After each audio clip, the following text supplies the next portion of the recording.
कोपरगाव येथे राष्ट्रवादी काँग्रेस पक्षाची पत्रकार परिषद संपन्न. राष्ट्रवादीचा नगर परिषदेच्या सर्वसाधारण सभेवर बहिष्कार. बुधवार दिनांक 22 एप्रिल रोजी झालेल्या कोपरगाव नगर परिषदेच्या सर्वसाधारण सभेवर राष्ट्रवादी काँग्रेस पक्षाकडून बहिष्कार. रविवार दिनांक 19 एप्रिल रोजी कोपरगाव शहरातील सुभद्रा नगर येथील श्री स्वामी समर्थ मंदिर सभा मंडप सुशोभीकरण कामाचे भूमिपूजन प्रसंगी सत्ताधारी कोल्हे गटाकडून राष्ट्रवादी काँग्रेसच्या पदाधिकाऱ्यांना धक्काबुक्की करण्यात आली आणि विशेष म्हणजे ज्यांनी श्री स्वामी समर्थ मंदिराच्या सभा मंडपासाठी जागा दिली ते माजी नगरसेविका यांचे पती व राष्ट्रवादीचे ज्येष्ठ पदाधिकारी बाळासाहेब आढाव यांनाच धक्काबुक्की करण्यात आली होती. त्याचा निषेध करण्यासाठी आमदार आशुतोष काळे यांच्या मार्गदर्शनाखाली राष्ट्रवादी काँग्रेसच्या गटनेत्या सौ गौरी पहाडे व राष्ट्रवादी पदाधिकारी सुनील गंगुले यांनी राष्ट्रवादीच्या सर्व नगरसेवकांच्या उपस्थितीत गौतम बँकेच्या सभागृहात पत्रकार परिषद घेऊन नगर परिषदेच्या सर्वसाधारण सभेवर राष्ट्रवादी काँग्रेस पक्षाकडून बहिष्कार टाकण्याचे जाहीरपणे सांगत सत्ताधाऱ्यांनी केलेल्या धक्काबुक्कीचा निषेध केला. या पत्रकार परिषदेसाठी राष्ट्रवादी काँग्रेसचे सर्व नगरसेवक, पदाधिकारी, माजी नगरसेवक व कार्यकर्ते मोठ्या संख्येने उपस्थित होते. SG मराठी न्यूज चॅनलसाठी संतोष जाधव, कोपरगाव. कोपरगाव नगरपालिकेची जनरल मीटिंग आहे. त्या जनरल मीटिंग मध्ये जाण्या अगोदर गेल्या 2-4 दिवसापूर्वी निवारा या भागात काही कार्यक्रमानिमित्त आमचे कार्यकर्ते गेले असताना आमचे ज्येष्ठ नेते बाळासाहेब आढाव यांच्यावर काही भयाट हल्ला झाला. या हल्ल्यामध्ये सगळे गुंड, मवाली, वाळूवाले, वाळू तस्कर हे लोक समोरच्या विरोधी पार्टीने गोळा करून आमच्या ज्येष्ठ नेते जे बाळासाहेब आढाव आहे यांच्यावर जे हल्ला करण्यात आला त्याचा मी प्रथम जाहीर निषेध करतो. त्यांची जे काम करण्याची पद्धत आहे, आयत्या पिठावर रेषा ओढायचे काम जे चालू आहे, आज कोपरगाव शहर नाही पूर्ण तालुका बघत आहे की आमदार आशुतोष दादा काळे यांनी अनेक वर्षांपासून जे निधी आणलेला आहे त्या निधीचं ज्या ज्या ठिकाणी आम्ही उद्घाटनासाठी जाऊ राहिलो त्या ठिकाणी ते अडथळे आणतात, काहीतरी दहशत निर्माण करू राहिले, दादागिरी निर्माण करू राहिले. तर त्यांनी जे हल्ला केला त्या हल्ल्याचा निषेध म्हणून मी राष्ट्रवादीचे आमचे सर्व नगरसेवक, आमचे सर्व राष्ट्रवादीचे पदाधिकारी, सर्व कार्यकर्ते यांच्या वतीने जाहीर निषेध करतो. थांबतो. सुभद्रा नगर मध्ये स्वामी समर्थ मंदिराच्या ठिकाणी भूमिपूजनाचा कार्यक्रम होता. त्या ठिकाणी मंदिराच्या ठिकाणी राष्ट्रवादी पार्टीचे सगळे नगरसेवक आम्ही तिथे जाऊन थांबलेले होतो मागच्या बाजूला आणि कोल्हे पार्टीचा भूमिपूजनाचा कार्यक्रम चालू होता.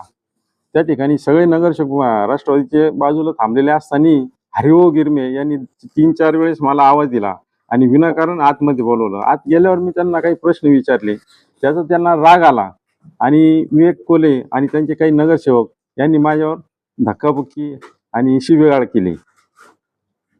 त्यानं ती जी जागा आहे सुभद्रानगरची जागा, ही आमची वडिलोपार्जित जागा आहे. ती जागा आम्ही स्वामी समर्थ केंद्राला दिलेली आहे. अजूनही जागा आहे ती आम्ही देऊ शकतो त्यांना. ती कोणत्याही प्रकारची आम्ही त्यांच्याकडून मागणी केलेली नव्हती, काय कोणत्याही प्रकारची. एकूण जागा ती 56 गुंठे, 15 एकरापैकी ती जी 10% जागा ती ओपन स्पेस आहे. त्यातली जागा आम्ही दिलेली त्यांना केंद्रासाठी, पण नगरपालिकेने किती दिलेली त्याचं काय ते ठरव आम्हाला माहित नाही. त्याची आम्ही दिलेली नाही जागा, ती जी आहे ती नगरपालिकेने दिलेली जागा आहे.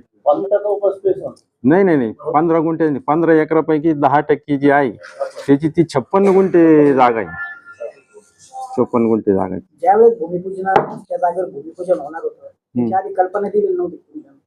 काही हरकती वगैरे घेतल्या होत्या नाही, आम्ही नगरपालिकेकडे अर्ज केलेला होता, किती जागा दिलेली त्यांना ती पत्रव्यवहार केलेला आहे. त्याविषयी तुमच्यावर जो हल्ला आला त्याचा एक गुन्हा दाखल केला की नाही केला.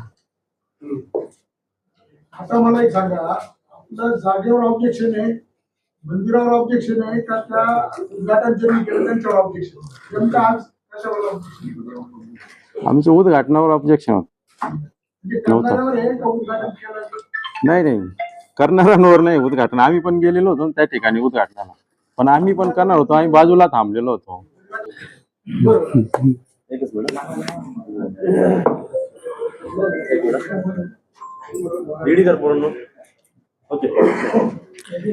गेल्या काही दिवसापूर्वी कोपरगाव शहरामध्ये प्रसार माध्यमातून असेल किंवा शहरातल्या जनतेतून चर्चेमध्ये अशा काही गोष्टी चुकीच्या पसरवल्या गेल्या की आमदार आशुतोष दादा काळे यांनी 5 नंबर तळ थांबवण्याचं सांगितलंय बुवा. पण तशी वस्तुस्थिती नाहीये.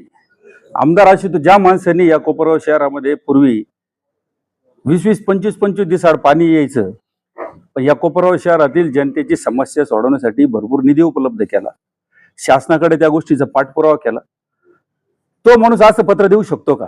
हा एक महत्वाचा विषय राहिला. विषय आशुतोष दादांचं पत्र. आशुतोष दादांनी असं पत्र दिलंय तिथं 31 ऑक्टोबर 2025 ला की 1 नंबर, 2 नंबर, 3 नंबर, 4 नंबर या तळ्याचं जे काम चालू होतं, तर दादांनी त्यांना फक्त एकच सांगितलं की 3 आणि 4 नंबरचं तळ जे काम आहे बा, ते दुरुस्तीचं काम न करता त्या ठिकाणी खोलीकरण करण्यात यावं आणि 5 नंबरच्या धर्तीवर त्या ठिकाणी काँक्रिटीकरण करण्यात यावं, असं आमदार साहेबांनी त्या ठिकाणी पत्र दिलेले. पण या कोपरगाव शहरामध्ये चर्चा उलटी चालू झाली होती.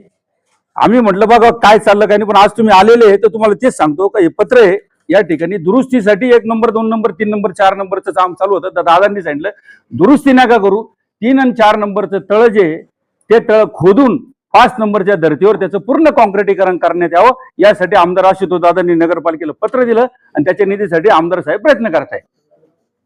हे पत्र आहे त्याचं, त्यांना देऊन टाकायचे प्रत. हा, हे पत्र आहे.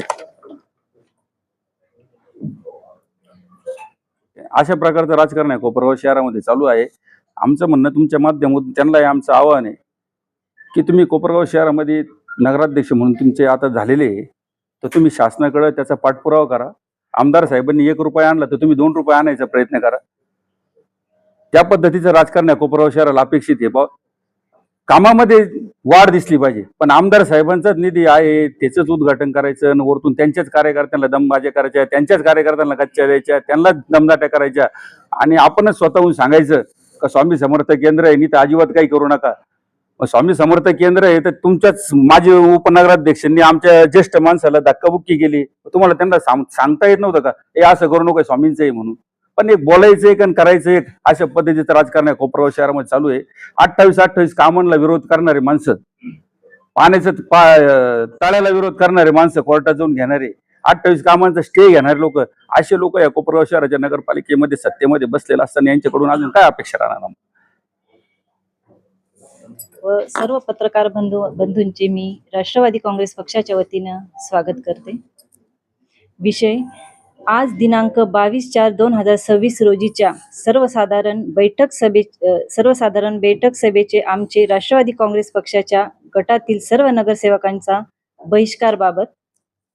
माननीय महोदय, आपले कोपरगाव नगर शहरात दिनांक 19/4/2026 रोजी प्रभाग क्रमांक 3 मधील विकास कामांचे भूमिपूजनाच्या वेळेस स्वतः नगराध्यक्ष, उपनगराध्यक्ष, गटनेते व भाजप व मित्र पक्षाचे नगरसेवकांच्या उपस्थितीमध्ये आमचे राष्ट्रवादी काँग्रेसचे पक्षाचे ज्येष्ठ नेते माजी नगरसेवक श्री बाळासाहेबजी आढाव यांच्यावर हल्ला करण्यात आला. सदर घटनेचा आम्ही निषेध करतो. आम्ही आमच्या सर्वसाधारण सभेस बहिष्कार करून नगर परिषद अध्यक्ष, उपाध्यक्ष, गटनेते यांचा निषेध व्यक्त करतो. आजच्या दिनांक 22/4/2026 रोजीच्या सर्वसाधारण सभेतील शहर विकासाचे असणारे विषयांना पाठिंबा, आमचा नेहमी पाठिंबा राहील, परंतु शहरातील शांतता भंग करणारे विषयास आमचा पाठिंबा नाही राहणार. श्रेयवादासाठी वाद घालण्यापेक्षा विकास कामांना महत्त्व देणे गरजेचे आहे व शहराचा विकास करणे हे सर्व नगरसेवक व नगरपालिका प्रशासनाकडून जनतेच्या अपेक्षा पूर्ण आहेत. त्या कोणत्याही अपेक्षा आज तागायत पूर्ण होताना दिसत नाहीत. धन्यवाद. त्यामुळं आजच्या मिटीवर बहिष्कार टाकण्यात आलेला आहे. धन्यवाद. सध्या जो प्रकार घडला त्या दिवशी आमचे ज्येष्ठ माजी नगरसेवक पाडाव साहेब यांच्यावर जो हल्ला झाला या गोष्टीचा मी सर्वप्रथम निषेध करतो. निमित्ताने आलेल्या सर्व पत्रकार बांधवांचं मी राष्ट्रवादी काँग्रेस पक्षाच्या वतीने स्वागत करतो. 19 तारखेला अक्षय तृतीयेच्या दिवशी स्वामी समर्थ केंद्र या ठिकाणी भूमिपूजनाच्या ठिकाणी जो वाद उपस्थित झाला, आमचे ज्येष्ठ नेते आदरणीय बाळासाहेब आढाव यांच्यावर या शहराचे नगराध्यक्ष उपनगराध्यक्ष हे उपस्थित असताना देखील काही गुंड प्रवृत्तीच्या लोकांनी त्यांना शिवीगाळ केली आणि त्याच्या निषेधार्थ आम्ही या आजची जनरल बोर्डच्या मीटिंगवर आम्ही आज बहिष्कार टाकत आहोत. परंतु कोपरगाव शहराच्या विकासाच्या दृष्टीने माननीय आमदार अशोकदादा काळे यांनी नेहमी आम्हाला सकारात्मक अशी भूमिका घ्यायला लावलेली आहे आणि तीच भूमिका कोपरगाव शहराचा विकास व्हावा अशी आमची इच्छा आहे. परंतु असे जे या प्रकारचं जर कोपरगाव शहरामध्ये दहशतीचं आणि दादागिरीचं राजकारण होत असेल किंवा वातावरण होत असेल त्याचा आम्ही निषेध करतो. आणि आजचे जे जनरल बोर्डचे जे विषय आहे, आता आम्ही जरी नाही गेलो ते बहुमताच्या याच्यावर ते पास करतीलच, परंतु शहर विकासाच्या दृष्टीने जे विषय आहेत त्यांना आमचं पाठिंबा राहील. परंतु जे अनपेक्षित विषय असतील तर त्यांनी जरी ते मंजूर केले तर त्याला ते सर्वस्थिती जबाबदार राहतील. आपण सर्वजण या ठिकाणी आलात. मी आमदार अशोकदादा काळे व राष्ट्रवादी काँग्रेस पक्षाच्या वतीने आपले सर्वांचे आभार मानतो आणि ही पत्रकार परिषद संपले असं मी जाहीर करतो.